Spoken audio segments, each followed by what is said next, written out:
Good afternoon, everyone. Just a few things at the top. First of all, we want to welcome all the young people, yourselves included, who are working with their parents today at the Pentagon as part of our annual Take a Child to Work Day. It's estimated that we have somewhere near 10,000 young guests here today, and it's been exciting to have their energy and their voices echoing in the corridors of the Pentagon. I'm pretty sure I've seen a few kids with light-up shoes that make them run faster, so I've reached out to the Defense Innovation Unit to talk about that.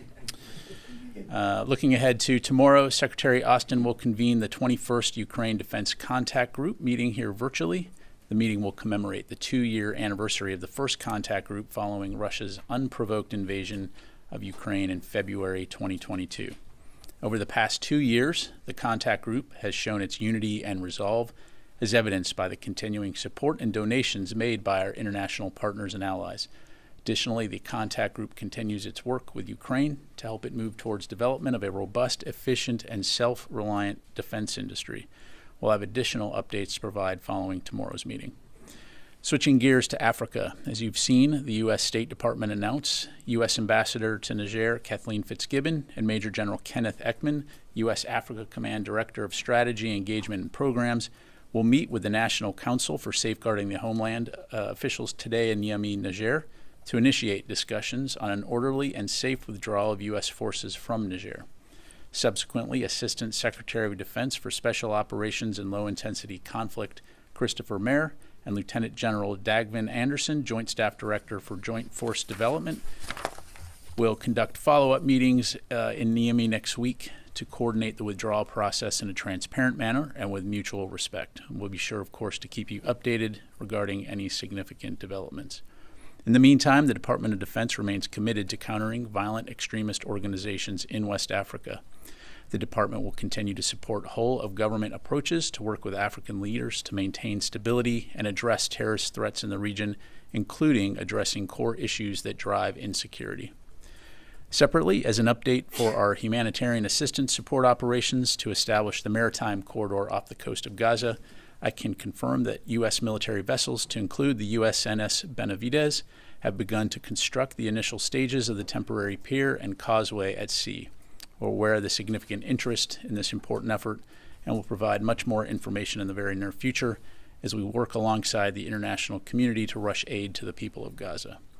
And finally, Friday will be the last day in the Pentagon for Acting Undersecretary of Defense for Policy Sasha Baker. We want to thank her for her superb leadership within the Department of Defense and for her service to our nation. On behalf of the Secretary of Defense, we wish her all the best in her future endeavors.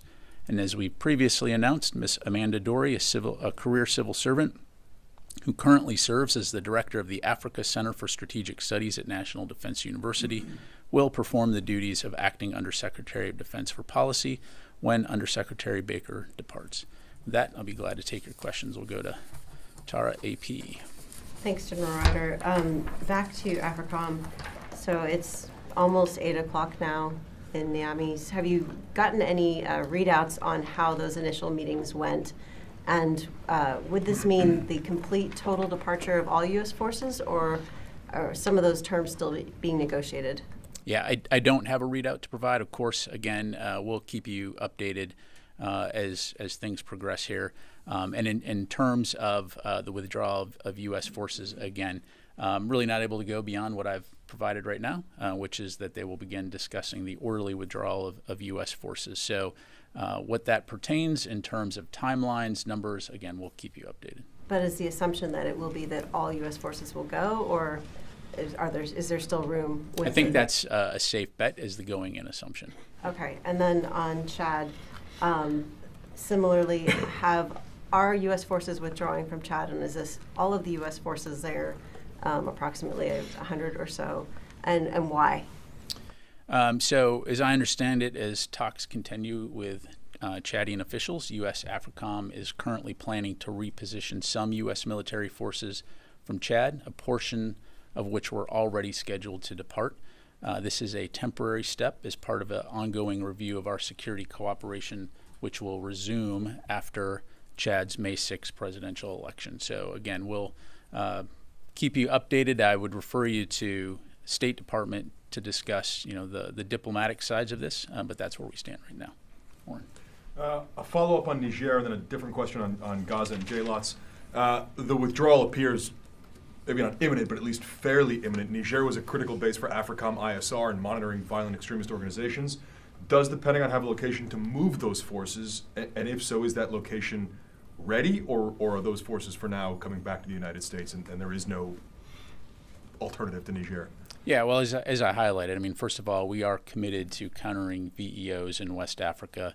And as you know, we do maintain a robust network of partners, and we will continue to consider all options when it comes to accomplishing our CT mission.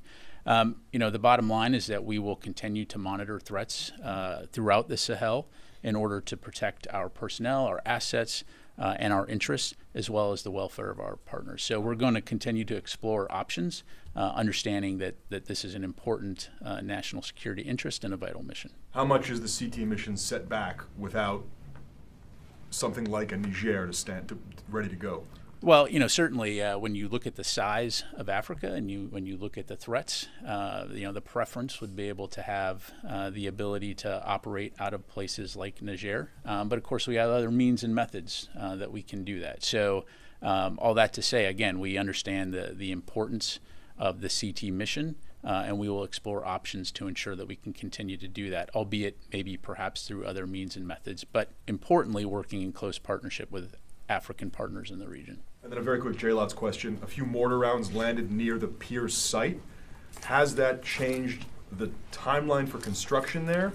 And has it compelled the U.S. to consider a different pier site or different defensive measures associated with the construction of the pier? Yeah, the incident in no way delays our efforts to establish the maritime corridor. You go to Liz. Along those lines, any sense when the corridor will be up and running? You talked about the first week of May. Yeah, so all indications right now, Tom, are that we're on track. I think, earlier I'd said probably looking at end of April, early May. I think indications now are realistically early May, but everything is on course at this point. So I'll keep you posted. Liz, did you have a question? My question was asked and answered. Okay. All right, let me go to the phones here. Tony Capaccio, Bloomberg. Hi, Pat. Quick question. When do you think the first munitions for Ukraine will arrive, and will they be the 155 shells or some of the other equipment that has been pre-positioned in Europe? Yeah, thanks, Tony. As I'm sure you can appreciate, I won't get into the specifics in terms of when specific ammunition or equipment is getting into Ukraine, other than to say we're moving out already. We've already started the process to move some of the weapons, ammunition, and equipment, which will be, as I mentioned earlier, there within days, if not sooner. And so, again, recognizing there's a variety of equipment and capabilities on the list that we put out. Some of those things will obviously take longer than others, but when it comes to essential capabilities like ammunition, we're already moving out to make those deliveries. But again, for OPSEC, I just can't get into specific timelines or routes, as I'm sure you can appreciate. Let me go to Jeff Schogel, Task and Purpose. Thank you. I just wanted to follow up on the question about the incident with the pier. What exactly happened? Did Hamas fire rockets or mortars at the pier while it was under construction? And if so, was anything damaged? Was anyone hurt? Yeah, so to clarify, kind of two different things here, Jeff. So first of all, when it comes to the temporary pier and the causeway, those are being constructed offshore, out at sea, and are essentially nowhere near mortar range. So that's not what we're talking about here. We're aware of reports that a small number of mortars landed in the vicinity of the marshalling yard area for humanitarian assistance that will eventually be the delivery site that this pier will support. And it's important also to highlight that this occurred before any U.S. forces have started moving anything. There'll be no U.S. forces on the ground. And as I understand it, in terms of, there is no U.S. equipment per se in this marshalling yard. Obviously I'd refer you to the IDF for more granular details, but that's where things stand right now. Fadi.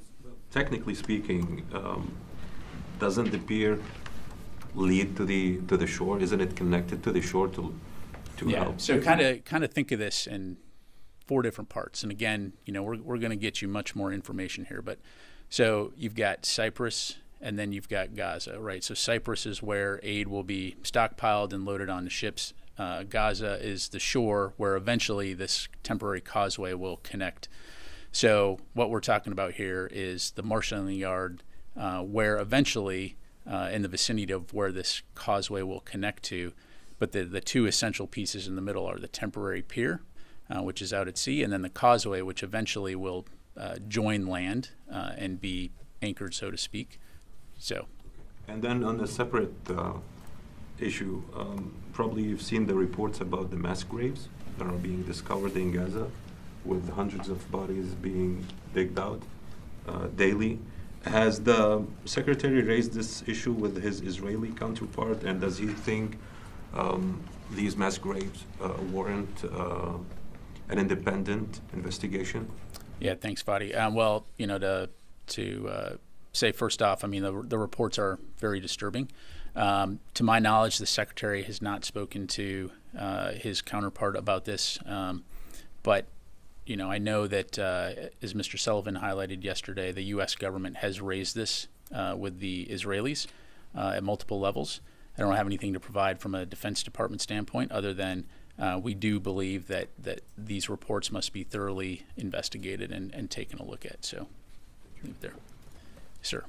Thanks, General.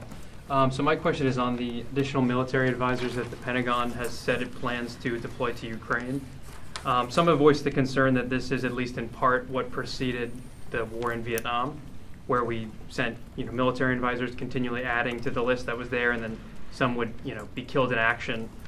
What do you think of that escalation risk, the fact that U.S. servicemen are on the ground there in Ukraine? Yeah, I mean, I think it's I appreciate the question, but I think you'd have to probably have a deeper discussion on the history of the Vietnam War and what we were talking about there, which is a completely different thing, right? You don't have U.S. forces conducting training inside Ukraine of indigenous forces. So to compare the two, unfortunately shows kind of a lack of understanding in terms of what we're talking about here, apples and oranges. What's going on in Ukraine, and as we've done for a while, is we have a small presence working out of the embassy, out of the Office of Defense Cooperation. And those small number of advisors are providing, information and advising on things like support logistics, weapon oversight program, helping with the ensuring that there's end-use monitoring in place, that we've talked about in the past.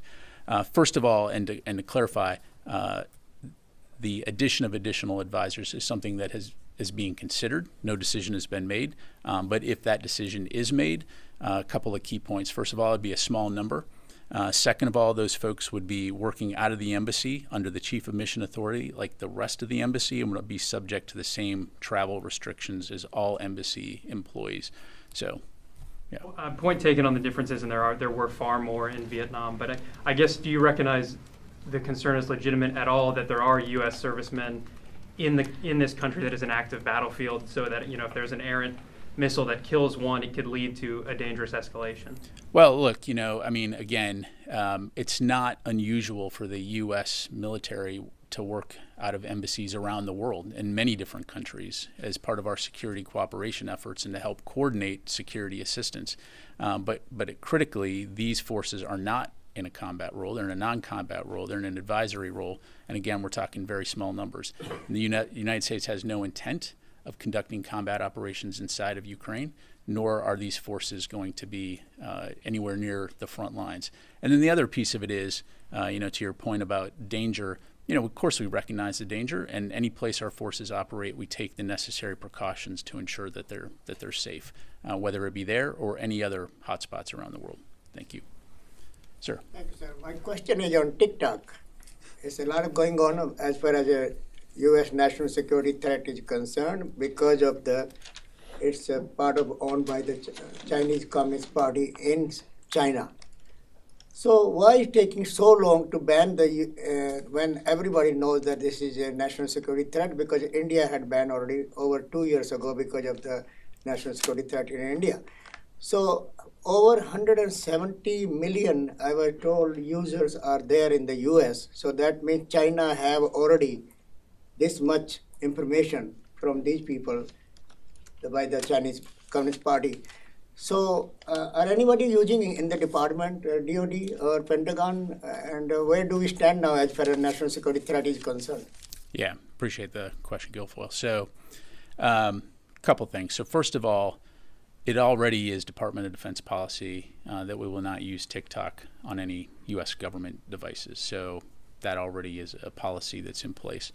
I think what you're asking is the broader question about banning of TikTok writ large as it relates to, throughout the U.S. And again, that's a question that's beyond the scope of my small little place here at the DOD. So thank you.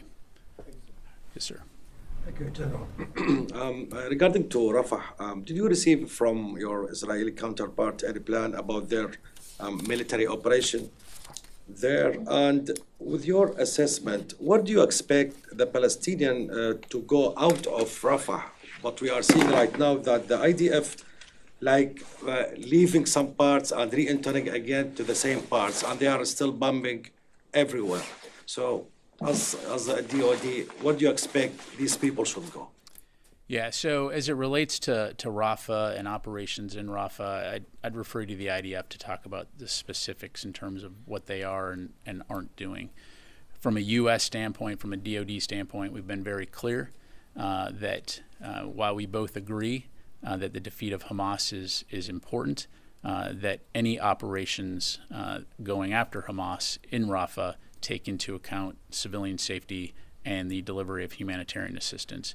So as I understand it, the Israelis have shared some of their thinking in terms of what a Rafah operation could look like, but those conversations are still ongoing as we still have concerns about how they would go about doing that and taking into account the large number of displaced people and their safety. So I know that at the highest levels, Israeli officials and U.S. officials will continue having those conversations.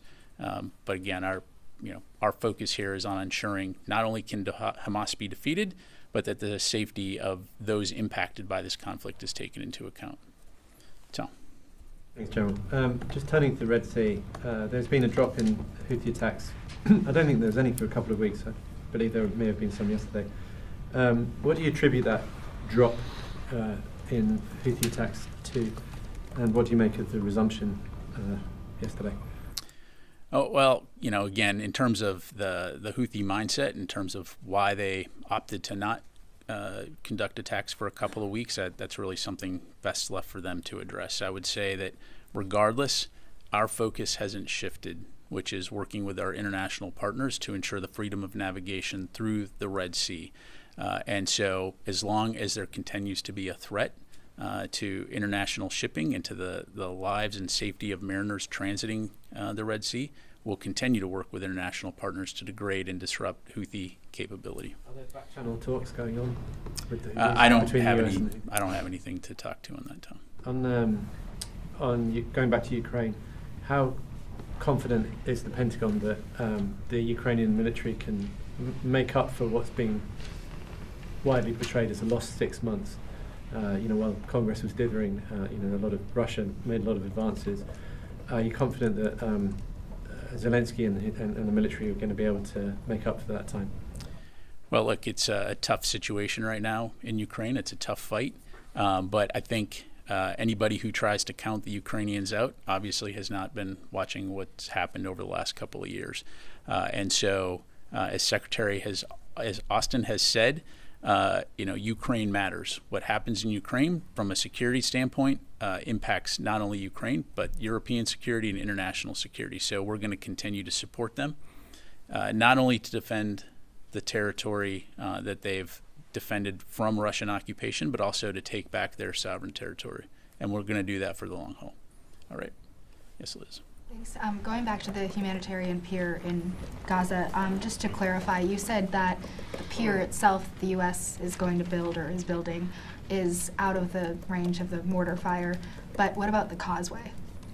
Well, again, what I'm saying right now, so there was this mortar attack today onshore. right? So what I said is that initial construction has begun of the causeway and the temporary pier at sea. So they're not constructing that anywhere near the shore at this point in time, if that makes sense. Okay. And you said there were no damage to any U.S. assets. Were any Israeli assets damaged? I'd have to refer you to the Israelis on that. Sir. Thank you, General. Two questions, and one is my colleague already asked you 2 days ago. U.S. and South Korean having the discussion on the sharing the cost of American troops in South Korea. I think they finished the talking. So, do you have any readout on that discussion? And also, why you guys having this discussion at this time? I appreciate the question. I don't have anything in front of me. Let me take that question and we'll get back to you. Okay. And also, on China, actually, this is Secretary Blinken is on the trip to China right now and expected to give a warning to the Chinese side, not commercially, supposedly building the Russian defense industries. From point of view, do you have any specific concerning areas of the coordination between Russia and China? I won't get ahead of Secretary Blinken and anything that he may be putting out. As you've heard us say, and as you heard the president recently say, we are concerned about some of China's activities as it relates to supporting Russia's defense industry. And again, essentially, by doing so, enabling them to conduct or to develop capabilities that are being employed against Ukraine in their occupation of Ukraine. So. Yes, sir. And I'll come back to you. Thank you, General. A couple of questions. The United Nations representative to Syria says Syria has become a focal conflict zone among superpowers for their interests. So how do you see the situation in Syria now? Well, look, Syria has obviously had some significant challenges going all the way back to 2011, which I know you're very familiar with. Unfortunately, you have a significant area of ungoverned space in Syria, which has allowed groups like ISIS in the past to essentially exploit that and use it toward sowing instability, death, and destruction throughout the region. And so from a U.S. military standpoint, obviously our focus right now when it comes to Syria is focused on working with as part of the international coalition for the enduring defeat of ISIS. And so that remains our focus. But I think, of course, more broadly speaking, when you see these types of ungoverned spaces, they, of course, present threats regionally. And so that's something that we obviously consult not only with our partners in Iraq, but also allies like Turkey and others to address those regional threats. So one more question on Syria. As DoD, do you expect any Turkish ground incursion into Syria as Turkey claims? I would have to refer you to Turkey on anything that they're doing. Thanks. Laura? So just on the pier and the attacks on the marshalling area, to clarify, were you confirming the attacks themselves, or just originally you said you were aware of the reports and then later you spoke as if you were confirming that report? Yeah, I think it's fair to say that we're tracking some type of mortar attack causing minimal damage in the vicinity of the marshalling yard area. Damage. Yeah, minimal. So there was minimal damage. Yeah, in terms of what specifically was damaged, I'd have to refer you to the IDF. Okay. Thank you. Thanks. All right, let me just take one more, Heather, from USNI. Thanks so much. So just on the Red Sea, the Houthis attacked the mayor's Yorktown. I was wondering if we can get more information on which coalition ship protected that, shot down the anti-ship ballistic missile. And then the Houthis said that they were also targeting a U.S. destroyer, and I was wondering if there's any information on whether or not an destroyer was attacked today or yesterday. Yeah, thanks, Heather. On your first question, the only thing I can provide on that was that it was a coalition vessel. So we'll allow our partners to speak for themselves in terms of what action they took. And then I'm sorry, your second question? The Houthis claimed that they were attacking a U.S. destroyer, and I was wondering if you've had any reports of a U.S. destroyer being targeted either yesterday or today. At the moment, I'm not aware of that. As you know, CENTCOM puts out updates every day, but I'm not currently tracking a U.S. destroyer being attacked. But again, if we have updates, we'll put those out through CENTCOM. All right. Thanks very much, everybody. Appreciate it.